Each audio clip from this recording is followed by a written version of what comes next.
Good morning student. Bhagwati शिक्षा प्रशिक्षण की ऑनलाइन क्लासेस कई माह से जारी हैं और इसी के साथ में हमारे जो टॉपिक्स अपन की चौथी यूनिट चल रही थी नवाचार वाली कंटिन्यू नवाचार की, तो इसमें हमने कक्ष प्रबंध है ना कि कक्षा प्रबंध किस प्रकार से हो, किस प्रकार से हो, वातावरण कैसा हो, उसका भौतिक वातावरण कैसा हो, इसका हमने अध्ययन किया था। अब जो हमारा अगला टॉपिक है यूनिट का जो फर्स्ट पॉइंट था तो वो था अपना analysis and organisation learning in diverse classroom, यानी विविधताओं वाले कक्षा विश्लेषण एवं संगठन। तो हमारा टॉपिक है विविधताओं वाले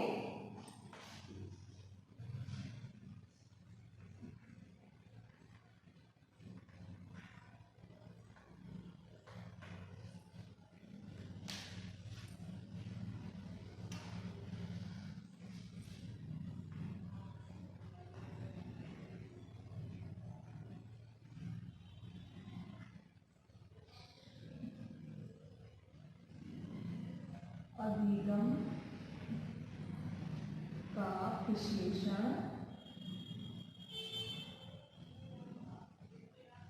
एवं संगठन, ये हमारा आज का प्रकरण है ना। विविधता वाले कक्ष में अधिगम का विश्लेषण एवं संगठन, ये हमारा टॉपिक है। तो इसी के साथ में हम आज अध्ययन करेंगे विविधता वाले कक्ष में, यानी विविधता कौन कौन सी होती है, कैसी होती है, किन कारणों से होती है। तो ये सारी चीजों को हम अध्ययन करेंगे। तो हम एक चीज जानते हैं कि भारत एक बहुसांस्कृतिक विविधता से परिपूर्ण राष्ट्र है, यानी भारत में कई विविधताएं होती हुई भी एकता है ना, अनेकता में एकता भारत की विशेषता, ये चीज हमने देखी। तो भारत जो है, भारत की संस्कृति जो है, तो उसमें क्या है, कई विविधताएं है ना, बहुसांस्कृतिक विविधता परिपूर्ण राष्ट्र है, जहाँ कदम कदम पर विभिन्न दृष्टिकोण से विविधताएं दृष्टिगोचर होती हैं। इसलिए भारतीय विद्यालयों के कक्ष में भी विविधता से परिपूर्ण होता है। यहाँ हमें विभिन्न स्तरों पर विविधताओं के दर्शन होते हैं, यानी अनेकताओं के दर्शन होते हैं कि भारत है तो कक्ष में भी अलग है, संस्कृति अलग है, रीति रिवाज अलग है, सारी चीजें अलग हैं। तो मतलब क्या होता है, रंग वेद जाति सारी चीज में विविधता है, फिर भी भारत में या फिर अपन के जो कक्ष में कई विविधता है, लेकिन फिर भी कक्ष में एकता होती है, एक साथ बच्चे अध्ययन करते हैं, सारी चीज होती है। विविधता वाली कक्षा का अधिगम किस प्रकार से सीखना हो जहाँ अनेकता हो। तो ऐसी कक्षाओं के अध्यापन के दौरान अध्यापक को कक्षा की विवादगत समस्याओं का सामना करने के लिए तथा उनका समाधान प्रस्तुत करने के लिए सदैव तैयार रहना पड़ता है। कि मतलब एक शिक्षक को जब कक्ष में इतनी सारी विविधता वाले बच्चों के समक्ष जाना है तो उसके लिए तैयार रहना पड़ता है, और उसके लिए अपनी तैयारी करनी पड़ती है कि कैसे पढ़ाना है। यानी कक्षा में हमें विभिन्न स्तरों पर बच्चों में व्यक्तिगत भिन्नता है, हाँ होती है ना व्यक्तिगत, यानी अलग अलग टाइप के पांचों उंगली के साथ समाज में होती, उसी प्रकार से कक्ष के अंदर बच्चों की भी मानसिक बौद्धिक जो शारीरिक सारी भिन्नताएं होती है वो एक नहीं होती है ना। तो ये सारी चीज होती है। और विभिन्न सामाजिक आर्थिक पृष्ठभूमि वाले बच्चे होते हैं, विभिन्न संस्कृति धर्मों वाले होते हैं, क्षेत्रीय एवं भाषा विविधता वाले बच्चे होते हैं। तो इस प्रकार के कई प्रकार होते हैं।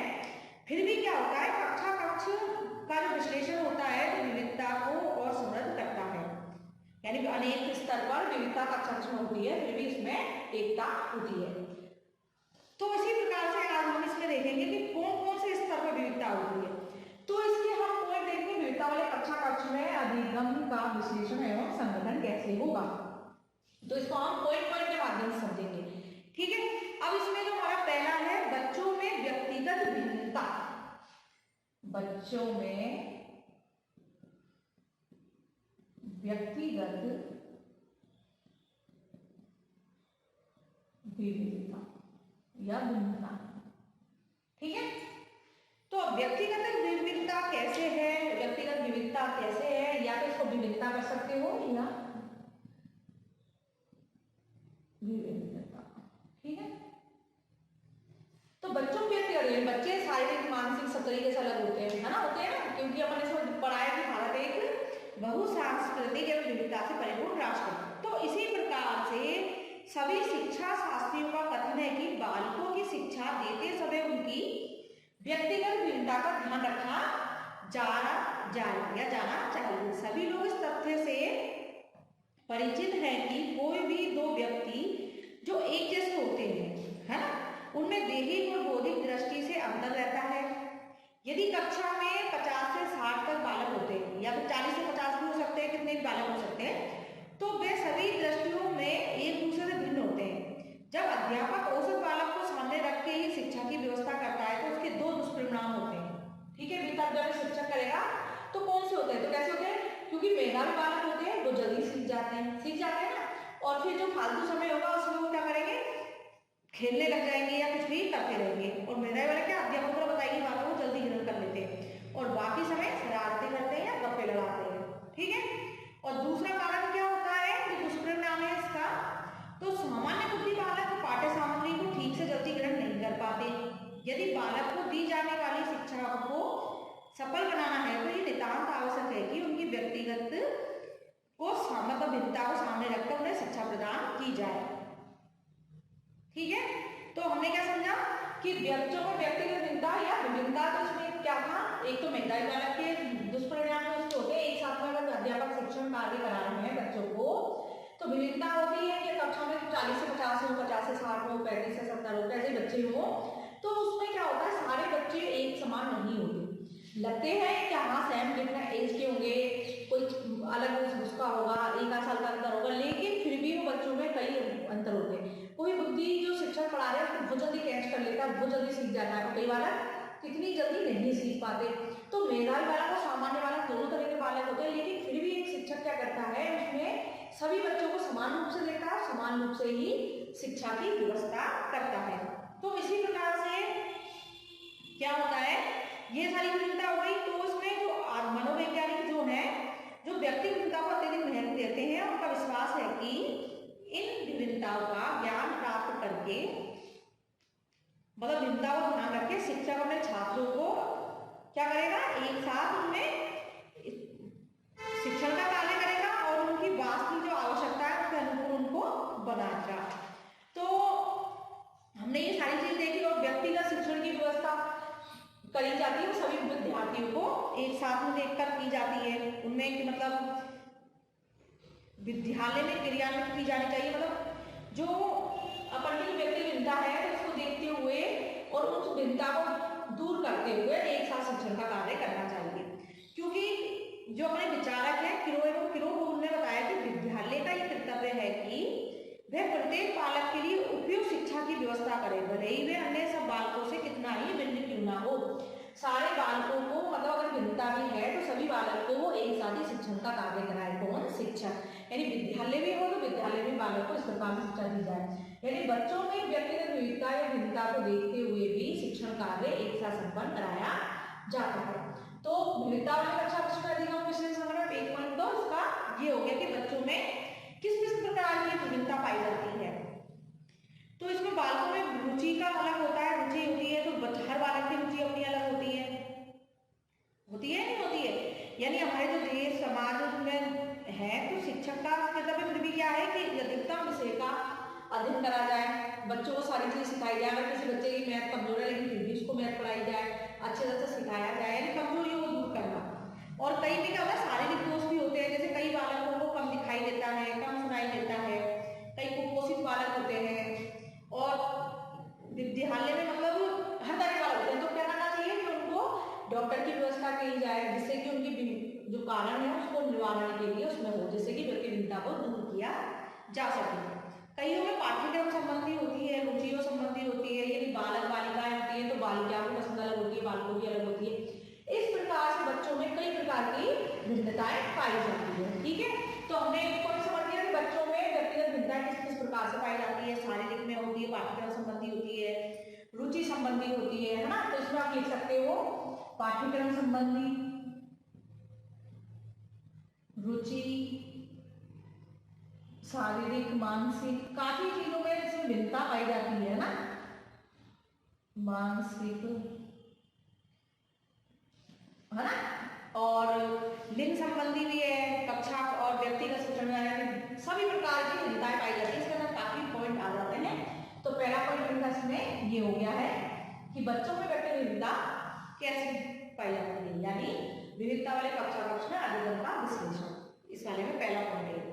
दूसरा है विभिन्न सामाजिक आर्थिक पृष्ठभूमि वाले बच्चे।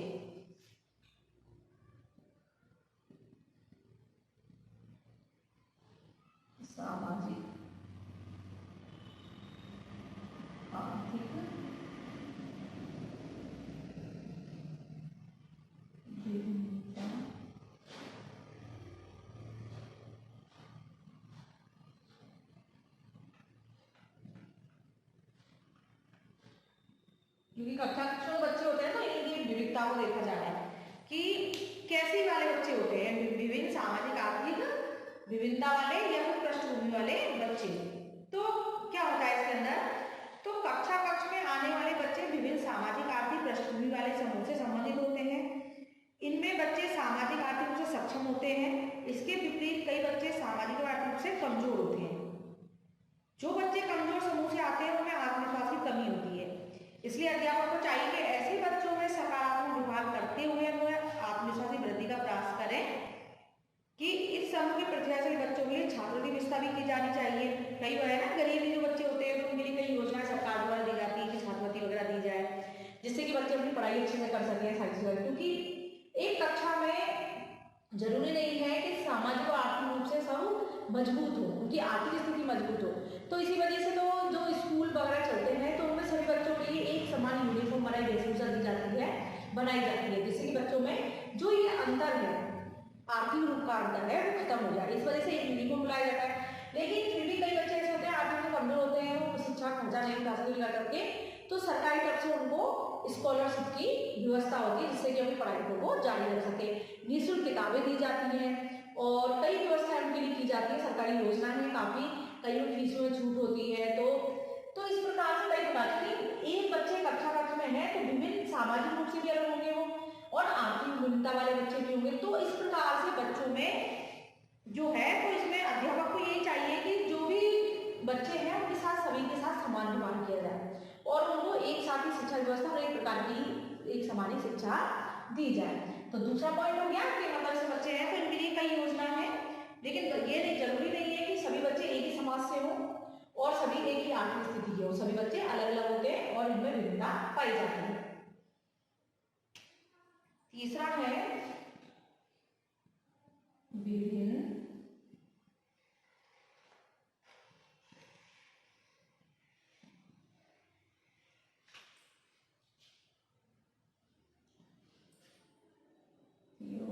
एवं धर्मों वाले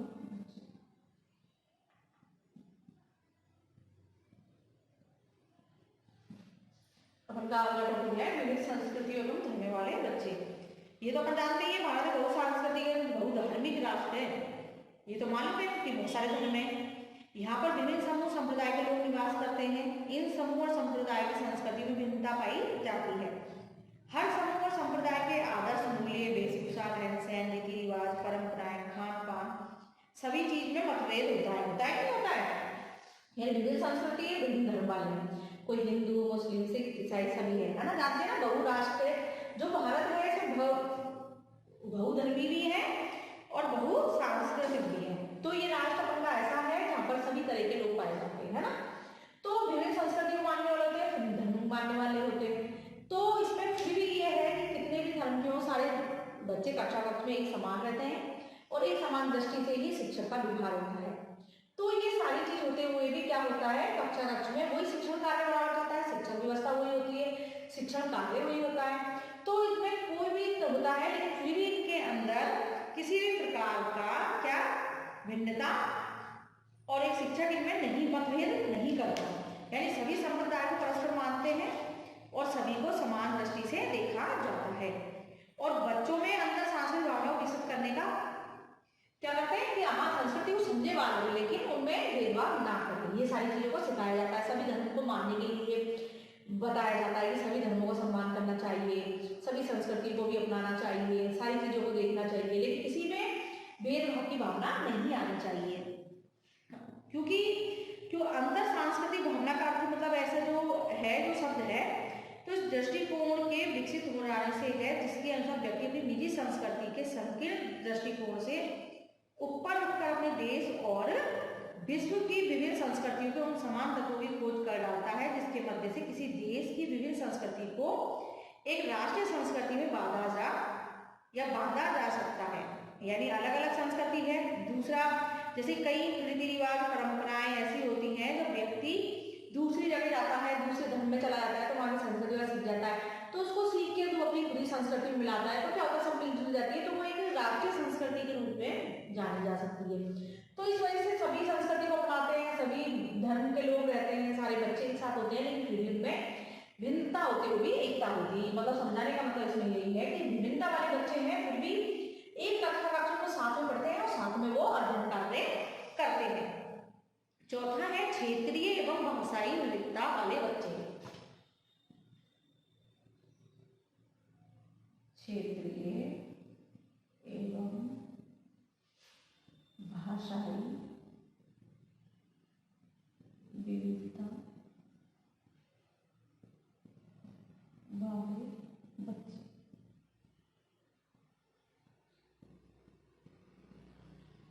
तो अब देखो आप क्या है, क्षेत्रीय एवं भाषाई, क्षेत्र अलग अलग है, भाषा भी सभी की अलग अलग है, कोई किस क्षेत्र का है कोई क्षेत्र, लेकिन फिर भी भाषा अलग है, लेकिन फिर भी एकता है, एक साथ बच्चे पढ़ते हैं, सब चीज है।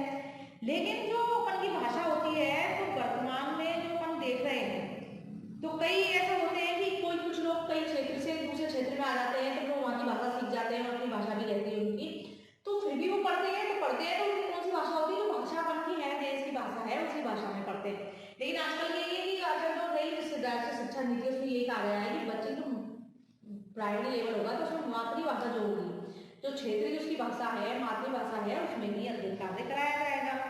तो इस प्रकार से जो क्षेत्रीय भाषा है, तो इसमें इसका मतलब ये है कि कुछ लोग काम की तलाश में एक क्षेत्र से दूसरे क्षेत्र में रहने लग जाते हैं, उनका परिवार भी आ जाता है, तो लोग नए क्षेत्र में बस जाते हैं। फलस्वरूप कक्षा में भिन्न भिन्न क्षेत्र वाले बच्चे पढ़ते हैं, वो अपने साथ अपनी भाषा भी लेकर आते हैं, लाते हैं। तो क्योंकि बच्चा एक क्षेत्र से आएगा और दूसरे क्षेत्र में जाएगा, तो उसकी भाषा तो उसके साथ में होगी और नई भाषा भी उसके साथ में हो जाएगी। तो इसमें अध्यापक को क्या चाहिए कि अध्यापक को ऐसे बच्चों को स्वयं और दूसरे बच्चों को जोड़ने का विशेष प्रयास करना चाहिए, कि अध्यापक को उनकी भाषा की भी आदर करना चाहिए, जो बच्चा सीख रहा है, जो बच्चा पहले से उसमें जो भाषा है उसका आदर करना चाहिए और नई भाषा को सीखने के लिए तत्पर करना चाहिए। जिससे कक्षा में यानी एक अध्यापक पे डिपेंड करता है कि अलग क्षेत्र के बच्चे आए हैं, दूसरे क्षेत्र के बच्चे कहाँ के बच्चे हैं, तो उनमें एकता कैसे लाई जाए, उनको कक्षा में एक साथ शिक्षण करने की कैसी है, तो उसकी भाषा को अपनी भाषा में लाना चाहिए और उसकी जो भाषा है उसका आदर करना चाहिए, उसको नई भाषा सीखने के लिए तत्पर करना चाहिए और उसको इस प्रकार समझाया इससे कुछ रहे नहीं। बच्चे क्षेत्र अलग चेंज हो जाता है, कई अपने लोग काम धंधे में इधर से उधर हो जाते हैं, अगर रोजगार नहीं है तो दूसरे देश चले जाते हैं, कई अपने दूसरे राज्यों में चले जाते हैं, तो क्या होता है भाषा एक राज्य दूसरे राज्य की अलग होती है, कहीं कौन सी भाषा बोली जाती है, बंगाली है, कहीं तमिल है, ऐसे कर चलती है, राजस्थानी, तो ऐसे आ जाते हैं, तो फिर भी वो अपनी भाषा को सीखते हैं और फिर अच्छा करते हैं, बच्चे पढ़ते हैं तो वो एक साथ पढ़ते हैं। शिक्षक क्या करता है, शिक्षक अपनी जो भाषा है आगे जो चलती है उसी में वो अध्ययन करता है और धीरे धीरे बच्चे सीखते हैं, तो विविधता होते हुए भी बच्चे एक साथ कक्षा में अध्ययन करते हैं। अब पांचवा है लैंगिक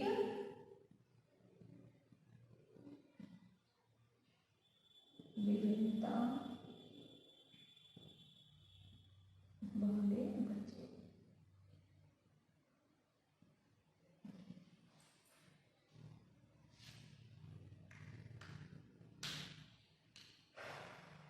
अब लैंगिक भिन्नता, तो इसमें क्या है, लैंगिक भिन्नता है बालक और बालिका, है ना। तो बालक और बालिका हो तो भारतीय समाज स्त्री शिक्षा के प्रति क्या था, पहले ये कहते थे कि स्त्रियों को शिक्षा नहीं दी जानी चाहिए, है ना। तो फिर धीरे धीरे क्या हुआ कि वर्तमान समय में सरकार ने लड़कियों को पढ़ाने के लिए इतनी व्यवस्थाएं कर दी, इतनी योजनाएं चला दी, जिससे कि सभी ये भेद खत्म कर दे कि बालक बालिकाओं में कोई भेद होता है, ठीक है। तो अब तो बालक बालिका में कोई भेद नहीं रहा है और सभी बालक जो भी है बालक बालिका सभी, लेकिन भिन्नता होती हुई भी बालक बालिकाओं को एक साथ शिक्षण कार्य कराया जाता है, अध्यापक उनको एक समान दृष्टि से देखते हैं और उनको लेकिन भिन्नता होती हुई भी उनका अध्ययन कार्य चलता है। तो इसमें यही है कि पहले जो वर्तमान समय स्त्री को शिक्षा देने से वो थी, मतलब कि नहीं देनी चाहिए, उनको घर में रखना चाहिए, तो जो लिंग भेद के अनुसार शिक्षा के लिए प्राथमिक कक्षाओं के लिए धीरे धीरे बढ़ के माध्यमिक कक्षाएं ऐसे करके उनमें अंतर खत्म किया गया, है ना, पढ़ाकर। तो हमेशा क्या है, लड़कियों की सोच अलग होती है, बालकों की अलग होती है, उनकी रुचि क्षमता योग्यता आवश्यकता सब में अंतर होता है, लेकिन ये सारे अंतर को दूर कैसे हुआ, क्योंकि बालकों के साथ बालिका भी अध्ययन करने लगी धीरे धीरे। पहले पुराने समय में ये था कि नहीं, स्त्रियों को शिक्षा नहीं दी जानी चाहिए, लेकिन जो वर्तमान समय में इसमें बालकों या बालिकाओं सबको समान दृष्टि देखा जाता है और समान ही शिक्षा व्यवस्था की गई है, सभी को समान दृष्टि से शिक्षण कार्य कराया जाता है। तो इसी के साथ में तो अब लैंगिक भिन्नता वाले हैं तो लेकिन फिर भी उनको उनकी रुचि, क्षमता, योग्यता, आवश्यकता को एक अध्यापक को चाहिए कि वो उनमें बिना अंतर के उनको शिक्षण कार्य कराए और उनको ये अंतर लिंग भेद का जो अंतर है इससे उनको भी समझाया जाए कि सभी समान है, ये वाली भावना बच्चों में डालनी चाहिए।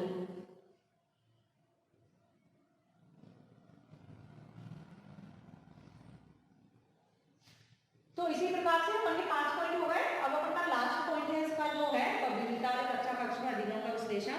तो इसमें यही है कि बच्चों को किस प्रकार सिखाया जाए, विविधता कक्षा कक्ष में किस किस प्रकार के भिन्नता वाले बच्चे होते हैं। तो ये सारे भिन्नता वाले होते हैं लेकिन फिर शिक्षण कार्य और सीखने का कार्य एक अध्यापक जो जैसे उसको कराना है वो वैसे ही कराता है, बिना भेदभाव के, बिना मतभेद के, है। अब अगला आ गया अपना 6वां पॉइंट है, वो है जातिगत विभिन्नता वाले क्षेत्र। जातिगत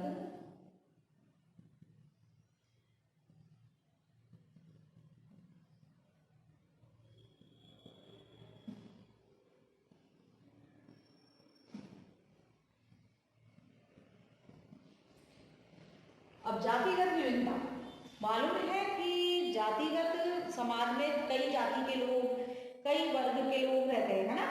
तो हर व्यक्ति का किसी न किसी जाति में जन्म होता है। मालूम है कि जब व्यक्ति आ रहा है, जब भारत में है, यानी कहते हैं ना रंग रूप लिंग भेद सारी जाति वाति सारी चीजें हैं, तो इनमें भेद होता है। कई क्षेत्र ऐसे हैं तो जाति वाले क्षेत्र में यही है कि मालूम है कि व्यक्ति जन्म लेगा तो कोई ना कोई जाति का है। तो भारत में और कहीं इसमें जाति का है ये, लेकिन आजकल जो पढ़े लिखे शिक्षित लोग हैं वो इस चीज को कम करते जा रहे हैं, क्योंकि कई जगह देखा होगा बहुत छुआछूत वाला ये भाव चलते हैं। तो लेकिन आजकल ये चीज खत्म होती जा रही है। जो शिक्षित लोग हैं वो आगे बढ़कर इन चीजों को खत्म करते जा रहे हैं, क्योंकि मालूम है कि मतलब इंसान जन्म लेगा तो कोई ना कोई जाति का सदस्य तो होगा वो। इससे संपूर्ण समाज स्थिर हो गया है, इससे जाति व्यवस्था से। तो यही नहीं, जातिगत की भावना से दिन प्रतिदिन ऊंच नीच में भेदभाव बढ़ते जा रहे हैं। इससे असमानता तथा शोषण को प्रोत्साहन मिल रहा है, जो जनतंत्र की भावना के विपरीत है। हालांकि इस स्थिति में परिवर्तन आ रहा है, यानी अशिक्षित व्यक्ति को छोड़कर पढ़े लिखे व्यक्ति जातिगत के बंधनों को तोड़ते जा रहे हैं। अध्यापक के लिए यह आवश्यक हो जाता है कि वे अपनी कक्षा के बच्चों के जाति से संबंधित विचारों में परिवर्तन करें, उनमें एक समग्रवादी सोच विकसित करें। कौन सी सोच? समग्रवादी, यानी हम सभी समान हैं। तो कक्षा प्रारंभ होने से कई स्कूलों में विविधता पाई जाती है, लेकिन फिर भी अपने जो कक्षा कक्ष होता है इसमें कोई जाति नहीं है, कोई भेदभाव नहीं है, सभी बच्चे समान होते हैं और सभी को समान रूप से शिक्षण कार्य कराया जाता है। तो कई क्षेत्र ऐसे हैं जहाँ जातियों को बहुत महत्व दिया जाता है ना। और पहले भी यही होता था कि पुराने समय जो था, लेकिन अब तो पुराने समय में वही होता था कि ऊंची जाति को शिक्षण कार्य कराया जाता था, नहीं कराया जाता। लेकिन अब वर्तमान समय में ये चीज हो चुकी है कि कोई वो नहीं है, सभी चीज को करते आ रहे हैं और जो कक्षा का शिक्षण कार्य है उसमें सभी समान है। और अध्यापक को ये चाहिए सभी को समान रूप से शिक्षा दी जाए, इस भेदभाव को बढ़ाया जाए, बालकों में ये चीज की दृष्टिकोण ही ना विकसित किया जाए कि जैसे बच्चा इन चीजों को ज्यादा महत्व दे। इसलिए इन चीजों से दूर किया जाए, बच्चों को सभी को समग्रवादी शिक्षण जो कार्य है समान शिक्षा सभी को दिया जाए और अधिकार भी है ये। तो इसलिए जातिगत भिन्नता वाले क्षेत्र जो है वहाँ पे होते हुए भी, बच्चे होते हुए भी तब भी कक्षा कक्ष में एक शिक्षण कार्य कराया जाता है, तो उसमें सभी समान रूप से शिक्षण की व्यवस्था की जाती है। तो विविधता वाले कक्षा कक्ष अधिगम विश्लेषण संगठन जो अपना टॉपिक है, इसके 6 पॉइंट हो गए। ये 6 पॉइंट में बताया गया है कि बच्चों में व्यक्तिगत विविधता या भिन्नता पाई जाती है, विविधता होती है कि सभी बच्चे समान नहीं होते, सभी बच्चे अलग अलग होते हैं। फिर भी वो यानी मानसिक बौद्धिक हर दृष्टिकोण से होते हैं, शारीरिक रूप से होंगे, पाठ्यक्रम से होंगे, लिंग भेद का होगा, सारी चीजें होगी। फिर भी विविधता बच्चे कक्षा कक्ष में अध्ययन करते हैं और अध्यापक उनको व्यक्तिगत विविधता होते हुए भी उनका शिक्षण कार्य एक समान रूप से करवाते हैं। दूसरा है विभिन्न सामाजिक आर्थिक विविधता वाले बच्चे, यानी जरूरी नहीं है सभी बच्चा आर्थिक रूप से सभी मजबूत हो, सभी एक समान हो, नहीं होते कि कई के जो आर्थिक स्थिति कई बच्चों की बहुत मजबूत होती है, कई बहुत कमजोर होते हैं। लेकिन फिर भी सरकार ने कि जो कमजोर वर्ग हैं, जो आर्थिक रूप से कमजोर है, उनके लिए भी व्यवस्था की गई है कि उनको किताबें भी मुफ्त मिल जाएंगी, शिक्षा व्यवस्था जो शिक्षा है वो फ्री मुफ्त में दी जाएगी, फीस भी दी जाएगी, सभी तरीके से है। तो साथ पढ़ते हैं, एक कक्षा कक्ष में सारे बच्चे समान होते हैं हर चीज से, ये चीज हमेशा। और एक शिक्षक को अपनी दृष्टि ऐसी रखनी चाहिए कि सारे बच्चे समान हों, समान ही रूप से देखना चाहिए और किसी भी प्रकार का भेदभाव नहीं देखना चाहिए।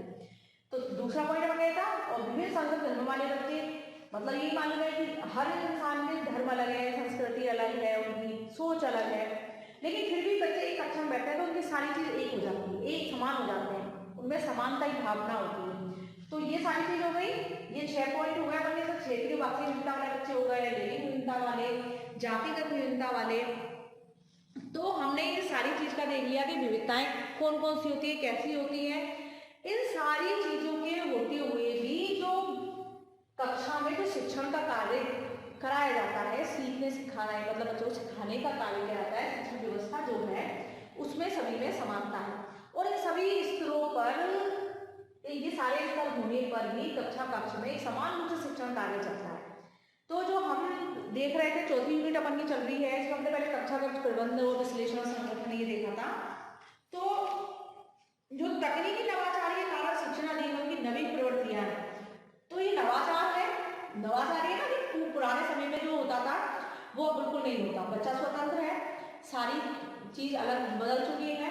गुरु शिष्य का जो पहले जो था कि गुरु ही कह सकते हैं बच्चों को स्वतंत्र नहीं थे, बस गुरु ही ज्ञान देंगे, लेकिन बच्चा उसको सिर्फ ग्रहण करेगा। लेकिन अब ये नहीं है, बच्चा नई नई तकनीकों सीखता है, नई नई तकनीकों के माध्यम से अपने विचारों को रख सकता है, अपनी समस्याओं को रख सकता है, सारी चीजें। तो इसमें जो हमारी 4th यूनिट थी, तकनीकी नवाचार के कारण शिक्षण अधिगम की नवीन प्रवृत्तियां में, जो मतलब पहला पर भिन्नता वाले थे, कौन कौन सी भिन्नताएं होती हैं, फिर भी शिक्षण कार्य हो रहा है और शिक्षण कार्य से चल रहा है, बच्चे सीधे सिखाने का कार्य है, बच्चा पढ़ रहा है, शिक्षण ले रहा है, और जाने कौन कौन सी शिक्षण होते हुए बच्चा अपने जो भी लक्ष्य को प्राप्त करना चाहता है वहां तक वो पहुंच रहा है। तो अपने ये 6 पॉइंट हो गए कि भिन्नता होते हुए भी अपन का कक्षा का अधिगम विश्लेषण किस प्रकार से, संगठन किस प्रकार से। तो आज ये टॉपिक क्लियर हो गया, इसी के साथ